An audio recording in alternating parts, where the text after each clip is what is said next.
Hello दोस्तों, नमस्कार। Let's learn stock market and finance इस चैनल में मैं आप सभी लोगों का दिल से बहुत बहुत स्वागत करता हूं। अगर आपने पहली बार विजिट किया है ज़रूर चैनल को सब्सक्राइब कर लेना। सब्सक्राइब करने के साथ साथ जो है बेल आइकन है उसको भी हिट करके ऑल ज़रूर सिलेक्ट करके रख लेना, तभी जाके आपको हर एक वीडियो का नोटिफिकेशन टाइमली मिलता रहेगा। सो चलिए दोस्तों, आज के इस वीडियो को स्टार्ट कर लेते हैं। ठीक है दोस्तों, अभी हम लोग आ चुके हैं बिल्कुल हमारे नॉर्मल स्क्रीन के ऊपर। एंड दोस्तों, इस वीडियो में हम लोग बात करने वाले हैं एक फाइनेंस से जुड़े हुए टॉपिक के बारे में। मतलब देखिए, हमारे और भी 2-3 चैनल है, आप सभी लोगों को पता ही है।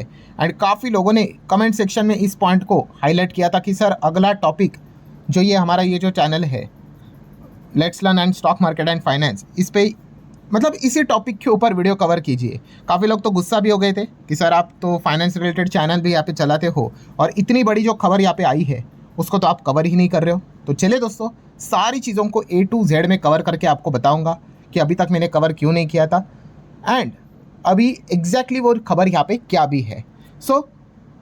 ऑफिशियली अगर मैं बात कर लूँ दोस्तों, जिस खबर से रिलेटेड आपने रिक्वेस्ट किया है कि ये वीडियो बनाओ करके, तो मैं आपको बताना चाहूँगा वो अभी तक ऑफिशियली खबर आई ही नहीं है। वो जो खबर है दोस्तों वो प्रपोज्ड खबर है। प्रपोज खबर है मतलब यस, वैसा कुछ करने का विचार चल रहा है, प्लानिंग चल रही है, अभी तक वो एग्जीक्यूट नहीं हुआ है। हाँ, क्या क्या एग्जीक्यूट हो सकता है उसी के बारे में बातचीत यहाँ पे हो रही है दोस्तों। अभी तक वो ऑफिशियली लागू नहीं हुआ है, ना तो आपके ऊपर ना तो मेरे ऊपर। ठीक है, तो इसीलिए मैंने अभी तक उस पॉइंट को यहाँ पे कवर नहीं किया था। अब कुछ लोग सोचते होंगे कि सर आप कौन से टॉपिक की बात कर रहे हो, तो दोस्तों यहाँ पे हम बात कर रहे हैं आरबीआई। यस दोस्तों, आरबीआई तो आपको पता ही है, फाइनेंस से रिलेटेड अलग अलग नियम कानून कायदे लेकर यहाँ पे आता रहता है। आरबीआई की अगर बात कर रहे हैं दोस्तों, तो यूपीआई को लेकर एक खबर आपने रिसेंटली काफ़ी सुनी होगी, जो कि कोई गलत नहीं है, बट अभी मैंने आपको क्या बताया वो अभी तक ऑफिशियली लागू नहीं हुई है। आरबीआई प्लान कर रहा है इस प्रकार की चीज़ को एक्टिवेट करने से रिलेटेड।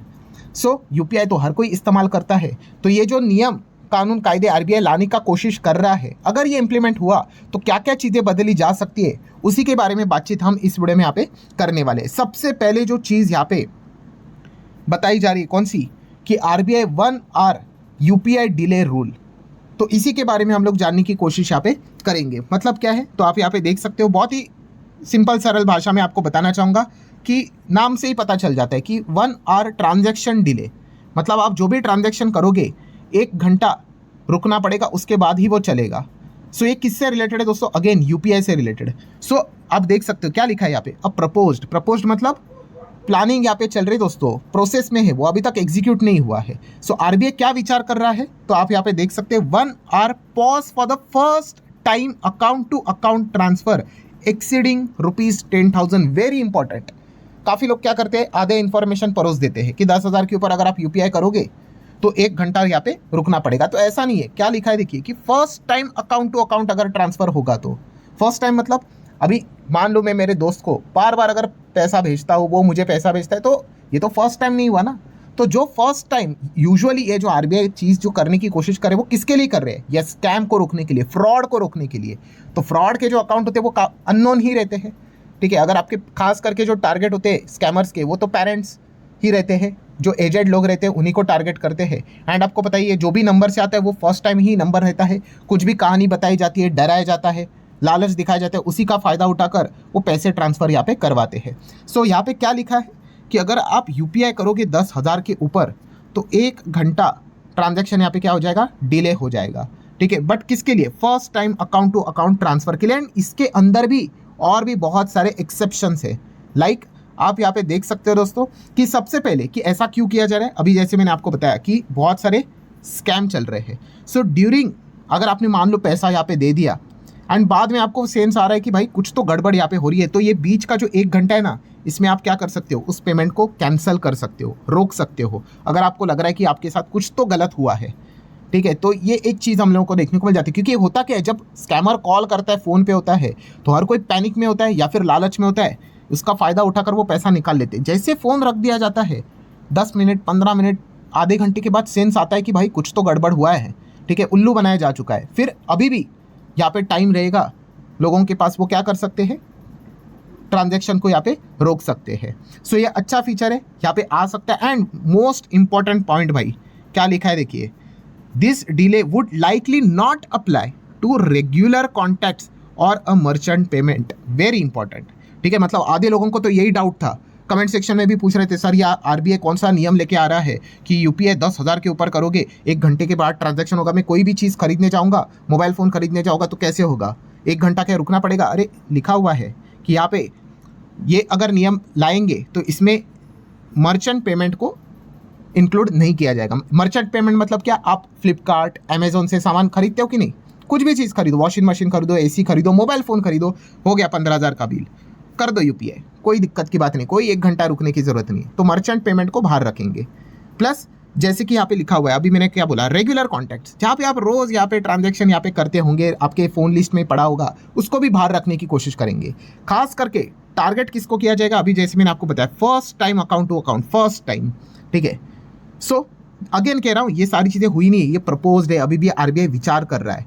सो अगर ये होगा तो डेफिनेटली ये एक अच्छा रूल हम लोग को देखने को मिल सकता है। सेकंड, अगर हम लोग पॉइंट की बात करें दोस्तों, तो किल स्विच बटन यहाँ पे एक्टिवेट होते हुए देखने को मिल सकता है, हम उसका इस्तेमाल कर सकते हैं। आप बोलोगे किल स्विच यहाँ पे क्या है, ठीक है, तो डिफेंस विफेंस में रहता है ये सारी चीज़ें, यहाँ पे मतलब क्या है, बहुत ही सिंपल है दोस्तों, इमरजेंसी स्टॉप, ये इस प्रकार का फीचर यहाँ पे आने वाला है। सो ये क्या रहेगा, ये किल स्विच फीचर है क्या, तो बहुत ही सिंपल है, आप देख सकते हैं। अगेन भाषा देखिए, मैंने जानबूझ के इन चीज़ों को हाईलाइट किया है। अब प्रपोज्ड, क्या ये हुआ है? नहीं, ये भी विचार किया जा रहा है आरबीआई के द्वारा। क्या है? A proposed feature allowing user to instantly disable all the digital payment channel like UPI, cards, net banking through a single button if, अगर उनको लगता है कि उनका अकाउंट कॉम्प्रोमाइज हुआ है। कॉम्प्रोमाइज हुआ है मतलब लग रहा है कि भाई किसी को तो आईडी पासवर्ड पता चल गया है, उनका अकाउंट कोई तो ओपन कर रहा है, अगर आपको ऐसा लग रहा है, आपको डाउट आ रहा है, किल स्विच फीचर आपको मिल जाएगा।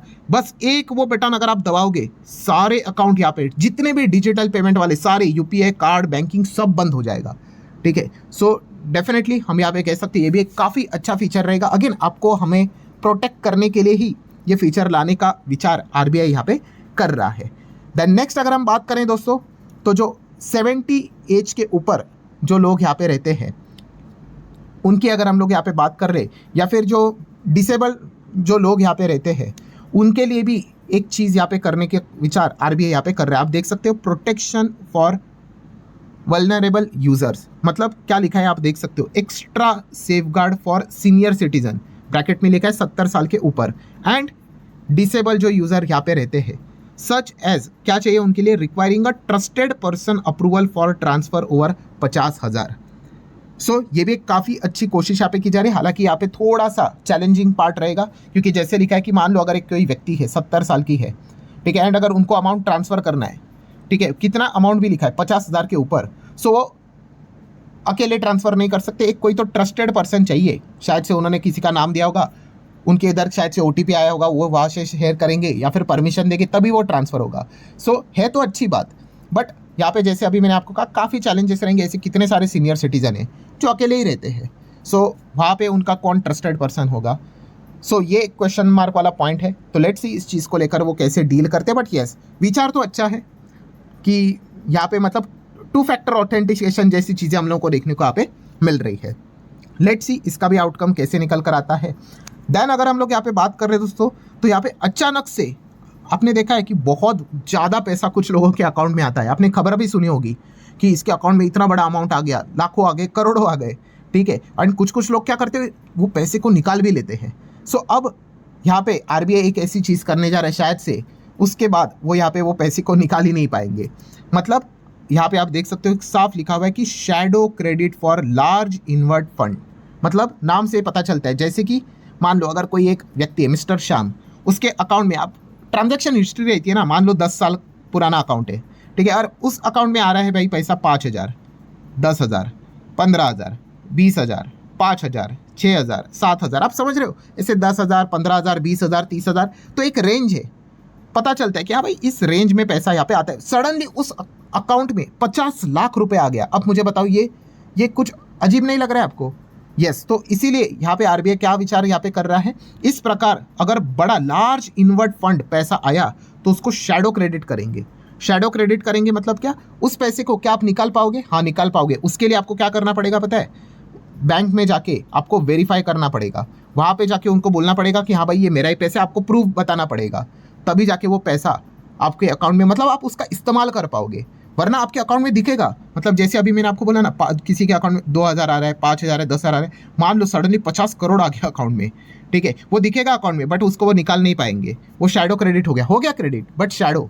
अब अगर उसको आपको एक्टिव करना है 50 करोड़, अगर वो जेन्युइन है तो आपके पास प्रूफ होंगे कि भाई इसने भेजा है, आप प्रूफ बता दोगे तो आपको अकाउंट जो पैसा है आपका मिल जाएगा, ठीक है। एंड अगर नहीं है तो भाई आप इस्तेमाल नहीं कर पाओगे, तो फिर अगर कुछ गलती से किसी ने भेजा होगा तो ट्रांजैक्शन रिवर्स भी हो सकता है। तो आप देख सकते हैं साफ लिखा है, high value incoming fund to suspicious account may be held as a shadow credit and verified before being release to the receiver. मतलब अगर आपको मिलेगा, ठीक है, बट कैसे आपको वेरीफाई करना पड़ेगा। अगर जेन्यून है तो आप वेरीफाई करवा सकते, कोई दिक्कत की बात नहीं।